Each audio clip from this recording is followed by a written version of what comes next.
বিশ্বনবী রাহমাতুল লিল আলামিনের দরবারে একজন কালো সাহাবী আসলেন, তার নাম সাদ সালামী রাদিয়াল্লাহু আনহু। অত্যন্ত কালো, আবার গরীব। এসে বলেন, ইয়া রাসূলুল্লাহ, ইয়া হাবিবাল্লাহ, আল্লাহর নবী গো, আমি গরীব, আমি কালো, এই কারণে আল্লাহ কি আমাকে জান্নাত দিবেন না? আল্লাহ রাসূল বলেন, সাদ সালামী, আমাকে দেখে তুমি ঈমান এনেছো, তোমার ভিতরে ঈমান আছে, আল্লাহর তৈরি জান্নাত তোমাকে কেউ আটকাতে পারবে না, আল্লাহর তৈরি জান্নাত তোমার নসিব হয়ে যাবে। এই কালো সাহাবী কয়, তাই যদি হয় তো বোঝা যায় আমার দাম আছে। তো মুসলমানরা তার মেয়ে, তার হুড়ি আমার কাছে বিয়া দেয় না, ঠিক যেরকম, ঠিক ঠিক গরিব আর খালা হয়ে বিদা করে দিলা, রাসূল কয় দেয় না, না। তো নবী বলেন, তাকে আমি আজকে মজলিসও দেখতাছি না। এই সাহাবীর নাম হলো আমর ইবনে ওয়াহাব সাকাফি রাদিয়াল্লাহু আনহু। তাকে আমি দেখতেছি না, যদি দেখতাম থাকতো তাহলে আমি ডাইরেক্ট প্রস্তাব দিতাম, যেহেতু আজকের অনুষ্ঠানে মজলিসে মাহফিলে নাই, তুমি যাও আমার পক্ষ থেকে গিয়া বিয়ার প্রস্তাব দাও। তার এক মেয়ে আছে, খুব সুন্দর। রাসূল বলেন, শুনছি খুব খুবসুরত মহিলা, এমনকি মদিনার লোকেরা তার টাইটেল দিছে হুরে মদিনা, মদিনার হুর করি, যাও প্রস্তাব লইয়া যাও। হযরত সাদ সালামী রাদিয়াল্লাহু আনহু ওনার বাড়ির সামনে গিয়া কয়, আসসালামু আলাইকুম। ওয়া আলাইকুম সালাম। বাড়িতে আসেননি? কহা বাড়িতে আসি। তো আপনার মেয়েকে তুমি করতে গেছো? উনি কয়, আনা মিন রাসূলিল্লাহি সাল্লাল্লাহু আলাইহি ওয়াসাল্লাম, আমি রাসূলের পক্ষ থেকে এসেছি। কেন আইছো? আপনার মেয়ে সুন্দরীকে আমার কাছে বিয়া দেওয়ার জন্য প্রস্তাব লয়ে এসে। এই সাহাবী তখন বুঝতে পারছে না যে বিশ্বনবী রাহমাতুল লিল আলামিন যে উনারে বানাইছে, মনে করছে রাসূলের দরবার থেকে উচ্চা ডাইরেক্ট আমার বাড়িতে এসে বিয়া করতে। তাই তিনি ডাক দিয়ে বলেন, না না না, ইমন খালা বেড়া আর গরিব বেড়ার কাছে কেমনি বিয়া দিবে? প্রস্তাব দিয়ে দিয়েছে। হযরত সাদ সালামী রাদিয়াল্লাহু আনহু তখন ডাক দিয়া কয়, দিলে দেন, না দিলে নাই। আল্লাহ রাসূল বলছেন আমি জান্নাতি, আপনার মেয়ে না দিলেও জান্নাতের হুর পরি আমার জন্য অপেক্ষায় আছে।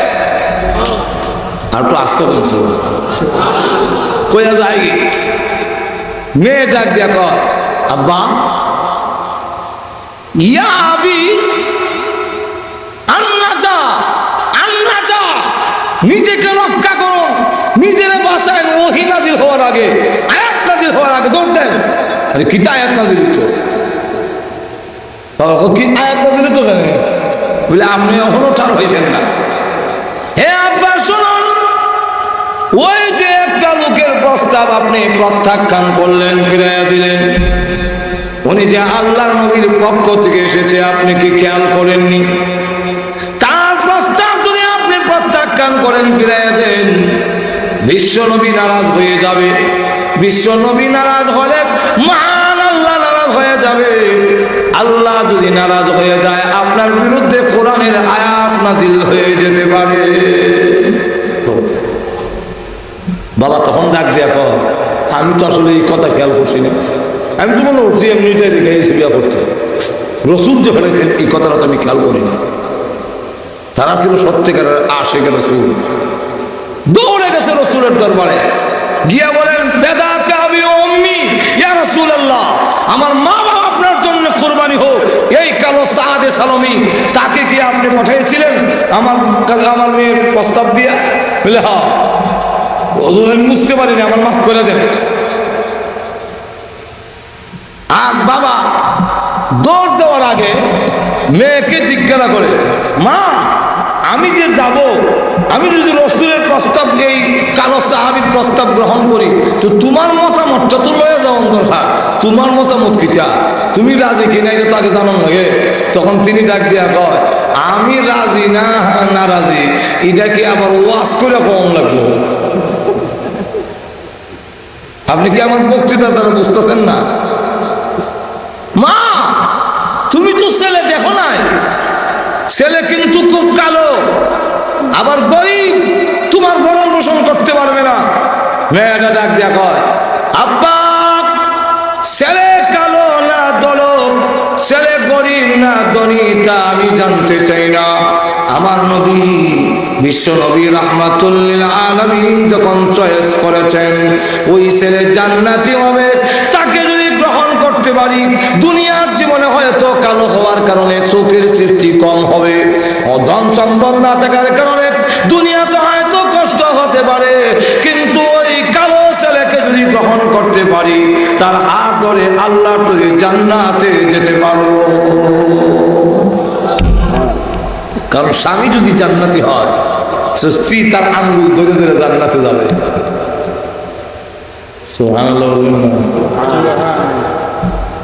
আব্বা জান এমনি দৌড় দিয়েছে, নবীর দরবারে গিয়া বলেন, আপনি কি সাদে সালামীকে পাঠিয়েছিলেন? বলে হ্যাঁ।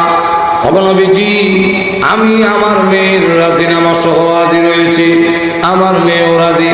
আল্লাহর নবী বলেন, তুমি যখন রাজি হয়েছো এক্ষুনি বিয়া পড়াইয়া দিলাই, বিয়া হয়ে যাক। ও সাদে সালামী, ভালো বাড়িতে বিয়ে করবা, বেড়া হইল মদিনার চৌধুরী, আবার মেয়েও খুব সুন্দরী, মহর তোমার দিতে হবে। কত দিতাম ওদের মহর? 400 দিরহাম। হযরত সাদে সালামী রাদিয়াল্লাহু আনহু ডাক দিয়ে বলেন, ইয়া রাসূলুল্লাহ 400 দিরহাম দিব দূরের কথা, 1 দিরহামও আমার পকেটে নাই। আল্লাহর নবী বিশ্ব নবী রাহমাতুল লিল আলামিন ডাক দিয়ে বলেন, ও সাদ বিয়ে হয়ে যাক। 400 দিরহাম নিযুক্ত হয়ে বিয়ে হয়ে গেল।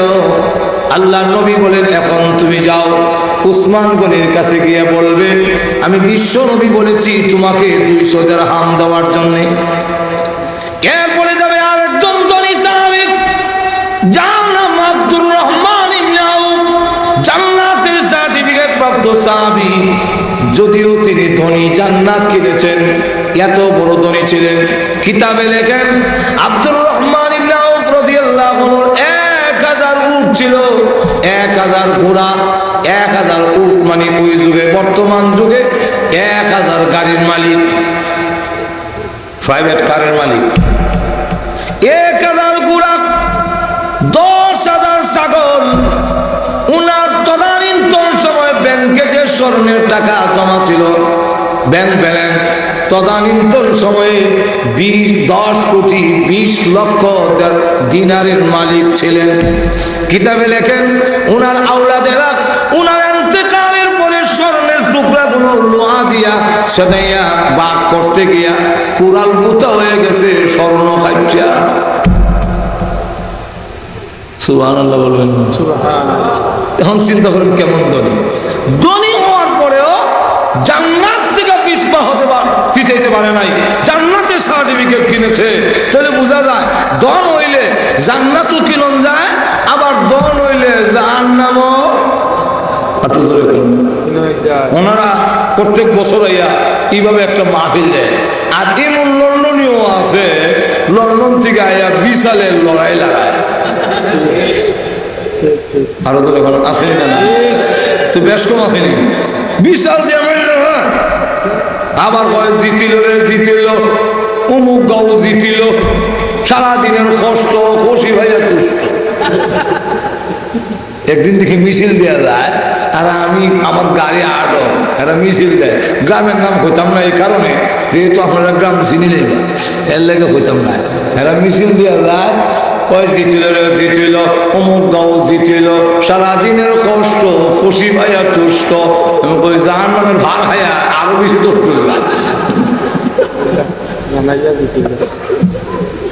ভাইরা আমার, লক্ষ্য করে দেখুন, কেউ টাকা হলে জান্নাত কিনে, আর কারো টাকা হলে জাহান্নাম কিনে। তখন ওই সাহাবী আব্দুর রহমান ইবনে আউফ রাদিয়াল্লাহু আনহু উনার কাছে যাইবা, গিয়া বলবা আমি রাসূল বলেছি আরো 200 দিরহাম দেওয়ার জন্য। তখন কত হইব? এখন কত হয়েছে? তো 400 দিরহাম যদি হয়, বেড়ার মোহরের টাকা হয়েছে নি? এখন খালি মোহরের টাকা দিলে স্নো পাউডার, জুতা মোজা, কাপড় চোপড় কিনুন লাগতো না?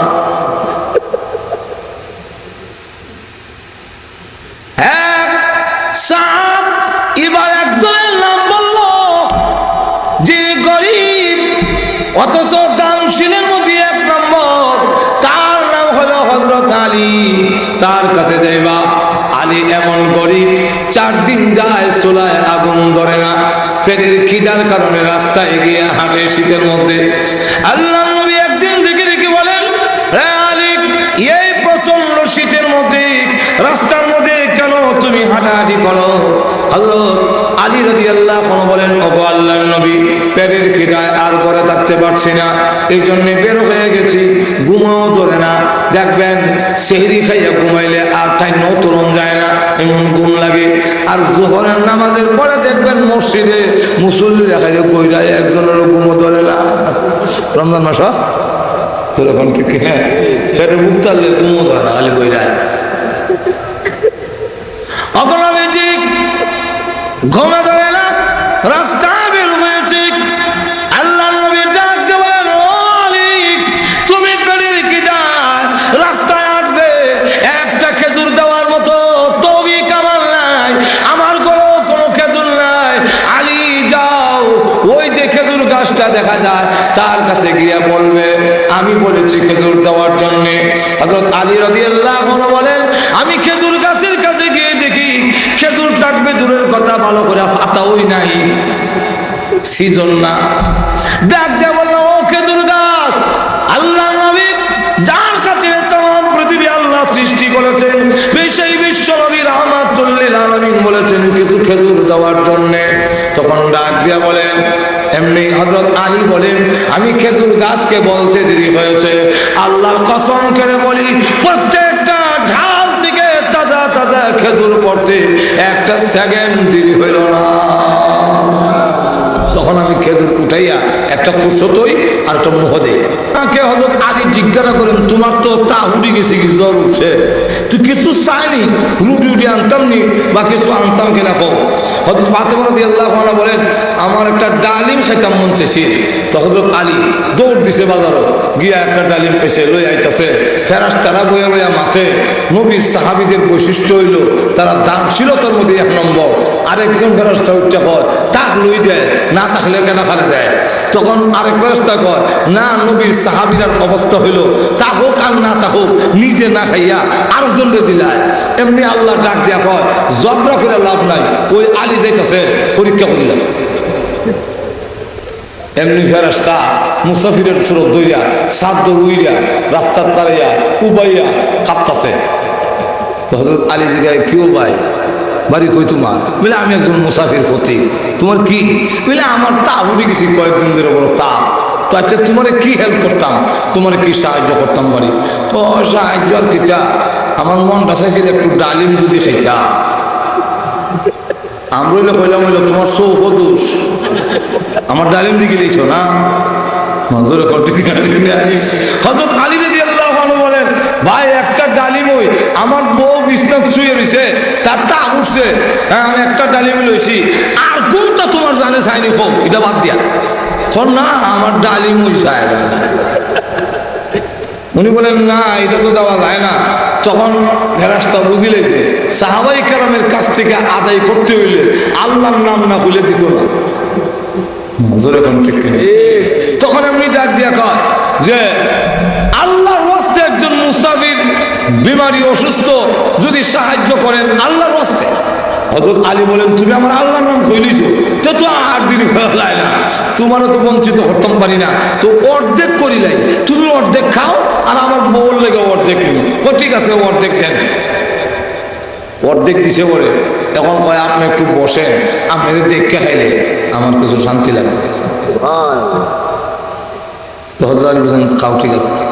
অর্ধেকটা খাইয়া খাও, আমার অর্ধেকটা কলজা ঠান্ডা হয়ে গেছি, বাকি অর্ধেকটা যদি দিলে পুরাটা কলজা ঠান্ডা হয়ে গেল। হযরত আলী রাদিয়াল্লাহু আনহু বলেন, তুমি বাকি অর্ধেকটাও চাও, ওইটা কেমনে চাও? না, আমার জন্য না, আল্লাহর ওয়াস্তে যদি দেন। আবারও আল্লাহর নাম কইছো, আমার বউর থেকে আল্লাহর নামের ইজ্জত। আর তো জোরে কম, বেশি না কম, আরো জোরে কম। হযরত হুসাইন শুরু বাচ্চা প্রশ্ন করে বাবার কোলে উঠা, আপনি আমার উম্মা সুমা দিলা কেন? তখন আলী বলেন, তোমার মায়া করে দিছি। তো আমার মায়া করে দিছেন, আমার ভাই হাসান রে আপনি মায়া করেন আম্মারে মায়া করেন না? বলে হ্যাঁ, তোমার আম্মারও মহব্বত করি। আচ্ছা, আম্মারে মহব্বত করেন, আপনি কি নানাকে মহব্বত করেন না? বলে হ্যাঁ, তোমার নানারও করি। নানারে করেন, আল্লাহরে মহব্বত করেন না? বলে হ্যাঁ, আল্লাহরও মহব্বত করি। হুসাইন রাদিয়াল্লাহু আনহু ডাক দিয়ে বলে, আব্বা, এই মুহূর্তে যদি আল্লাহর পক্ষ থেকে বিশ্বনবী রাহমাতুল লিল আলামিন আপনাকে জিহাদে যাওয়ার জন্য আহ্বান করে, আপনি কি আমাদের মায়ায় গড়ে থাকবেন না যুদ্ধের ময়দানে চলে যাবেন? হযরত আলী রাদিয়াল্লাহু আনহু বলেন, আলী, হুসাইন, তুমি বড় শক্ত প্রশ্ন করে ফেললে। শোনো, তোমাকে ভালোবাসি, তোমার ভাইকে ভালোবাসি, তোমার মাকে ভালোবাসি, কিন্তু আল্লাহ রাসূলকে কত ভালোবাসি তা জানো না? এই মুহূর্তে যদি রাসূল আমাকে জিহাদে যাওয়ার জন্য আহ্বান করে, তাহলে তুই হুসাইনকে একটা আসাদ দিয়ে জমিন হলাইয়া যুদ্ধের ময়দানে শুধু যাব তাই না, আমার এই জীবন, আমার জান আল্লাহ রাস্তায় উৎসর্গ করার জন্য আমি প্রস্তুত আছি। হযরত আলী বলে, তুমি যখন আল্লাহর নাম করছো তো তুমি খেয়ে বাকিটা দিয়া এখন বাড়ির দিকে যায়, এক কদম যায় আবার এক কদম ফিরছে। যদি হাতামা কইলা যে একটা ডালি মানতা শোনা জামাই হিসেবে লেগে, আমরা দেশের বউলে তো হইলে মাজর এখন ঠিক তবু তুমি জানা, হ্যাঁ, একটা ডালি মানানোর তো তোমার নাই। বিয়া করছিল এখানে, রোজা রাখিলে না, ঠিক নেই। কিন্তু ফাতেমাতে মন বলবে না, নিজের কাছে ধরা, নিজের বিবেকের কাছে। আমার অসুস্থ বউর জন্য আমি একটা ডালিম নিতে পারলাম না, আমি তো নিজে আমার কাছে ধরা। হযরত আলী এক কদম যায়, আবার মনে হইলে কি জব দেব, এক কদম ফিরছায়।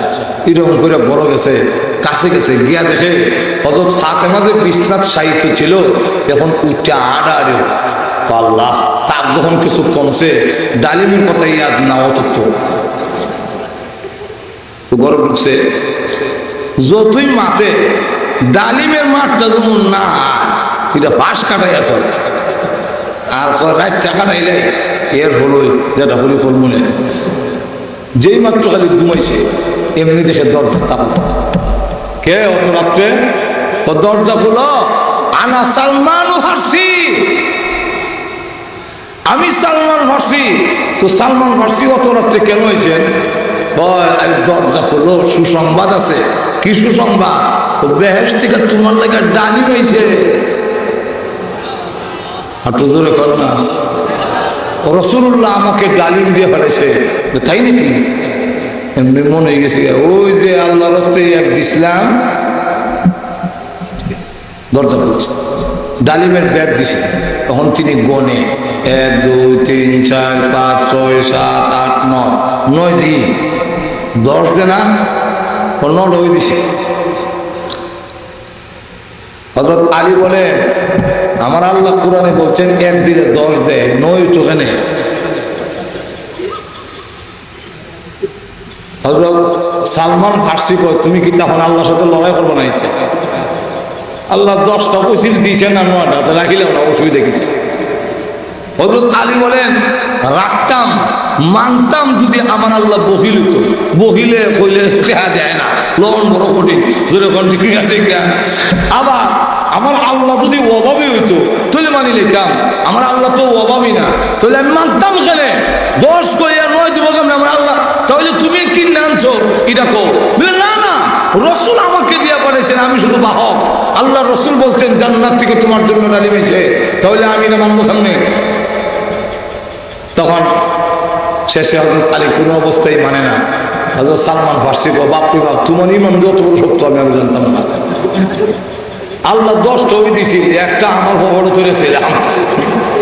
তোমার ইমানটা পরীক্ষা করবার লেগে যে তোমার ইমান কত বড় সত্য।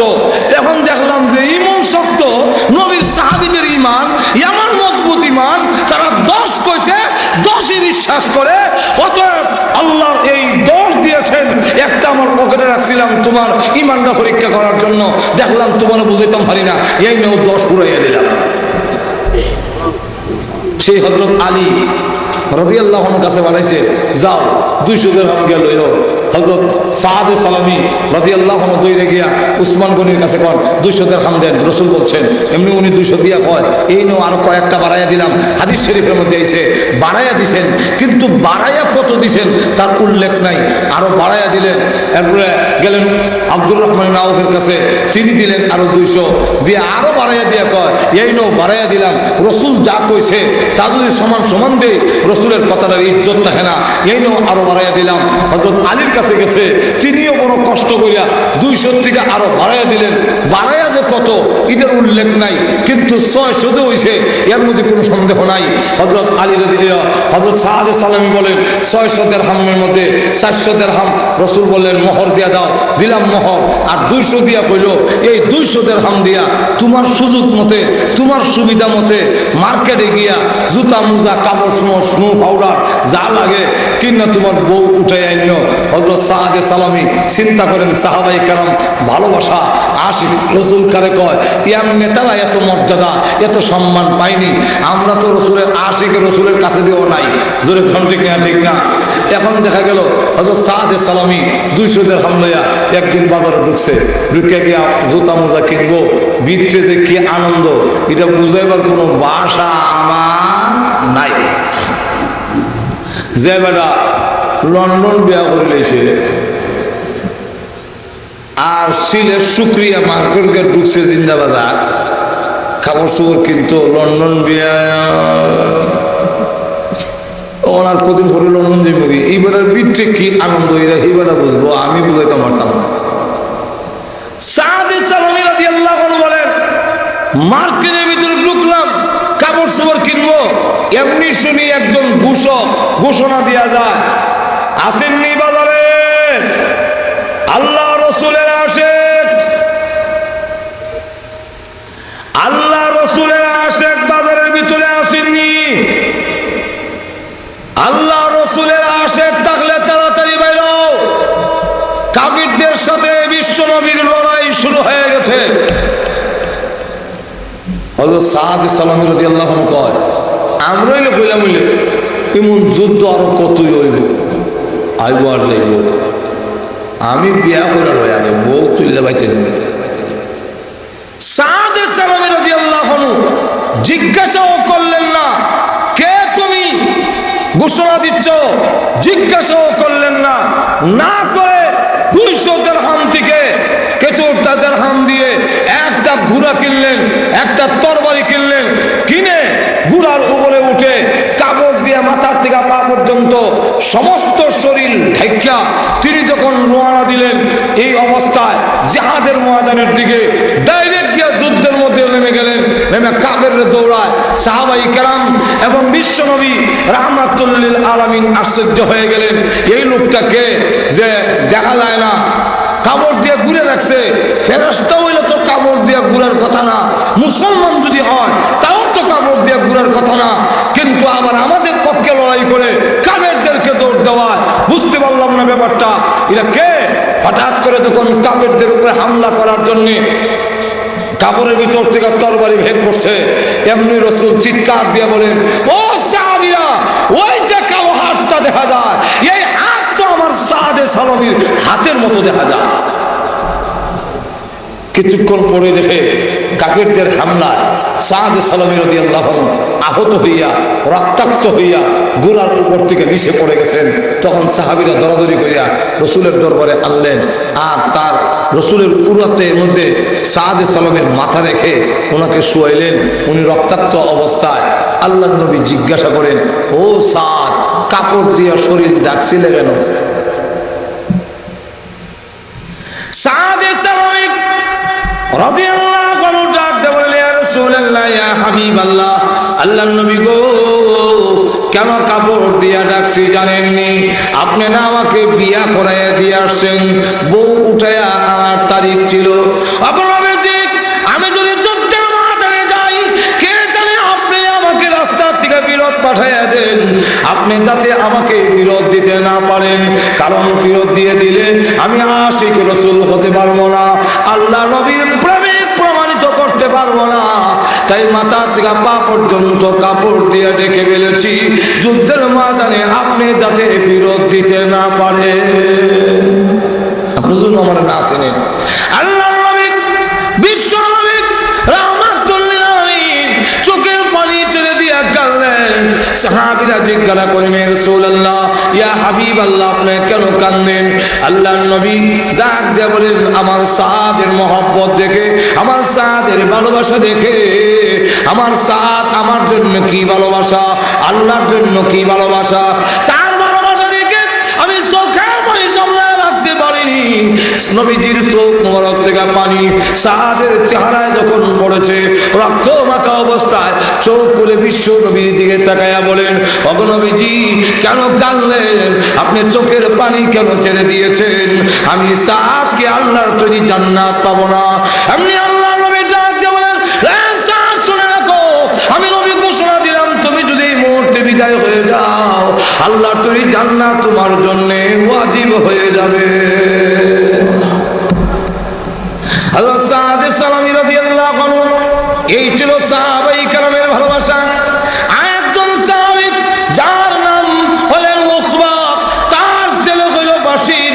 বশির ইবনে উকবা রাদিয়াল্লাহু আনহু 7 বছরের ছেলে, তার কেউ নাই। এই অবস্থায় 7 বছর ছেলে রেখে নবীজির সাথে যুদ্ধের ময়দানে চলে গেলেন।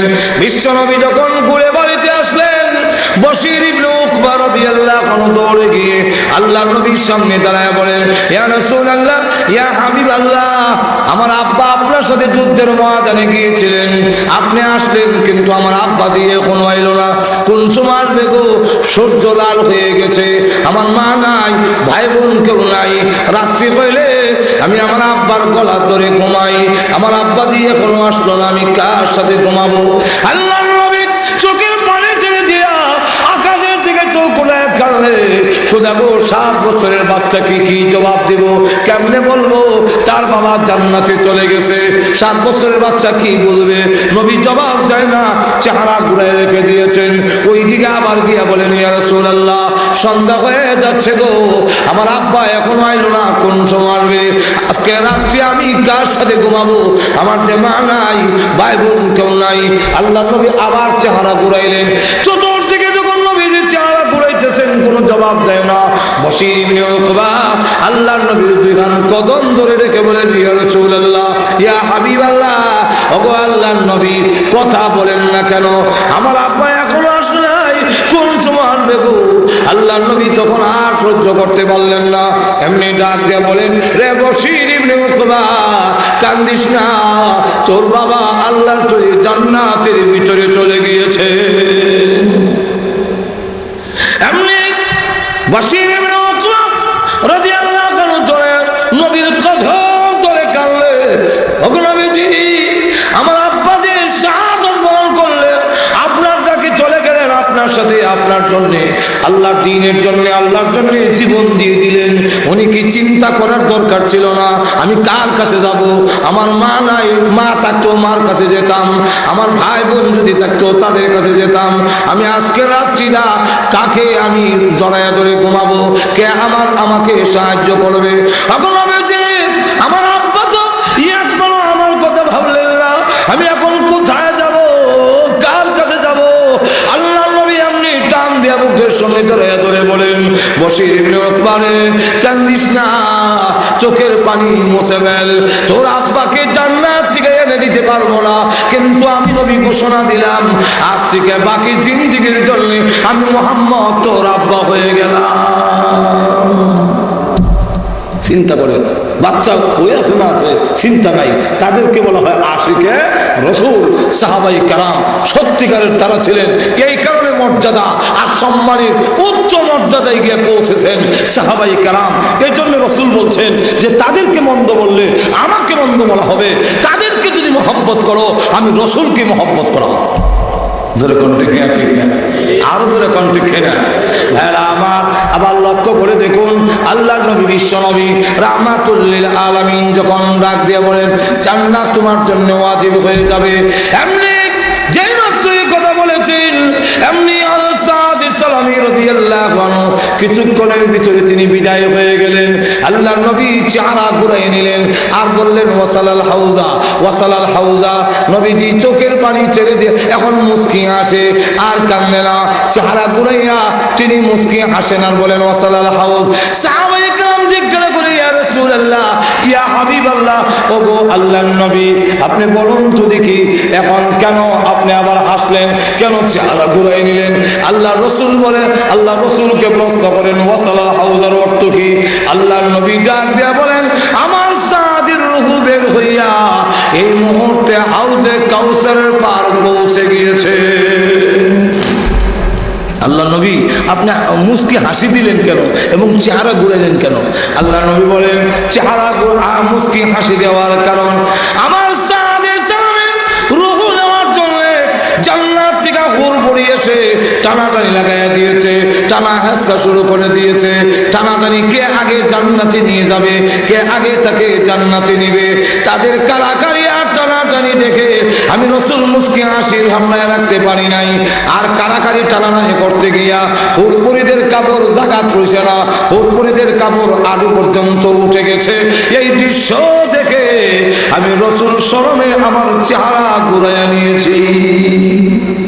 আমার এই জন্য সাহাবাই কালাম হইল আমাদের জন্য, রসুল আর সাহাবাই কালাম আমাদের জন্য মাফকারী। আল্লাহ রসুল বলছেন আলাইকুম বিসুন্নতি ও সুন্নাতিল খুলাফায়ে রাশিদিন আল মাহদিয়িন, আমার সুন্নাত এবং খুলাফায়ে রাশিদিনের সুন্নতকে তোমরা আঁকড়ায় ধরো, কেউ তোমাদেরকে পথ হারা করতে পারবে না, পথভ্রষ্ট করতে পারবে না। আল্লাহ রসুল বলেন আসহাবি কান নুজুম, আমার সাহাবাই কালাম হইল আকাশের তারকার ন্যায়, বিআইয়িহিম ইক্তাদাইতুম ইহতাদাইতুম, আমার সাহাবাই কালাম যে কোনো একজনকে তোমরা যদি অনুসরণ করো, তাদেরকে যদি তোমরা আঁকড়ায় ধরো, তো তোমরাও হেদায়েত প্রাপ্ত হয়ে যাবে। জোরে কোন ঠিক না? ঠিক না?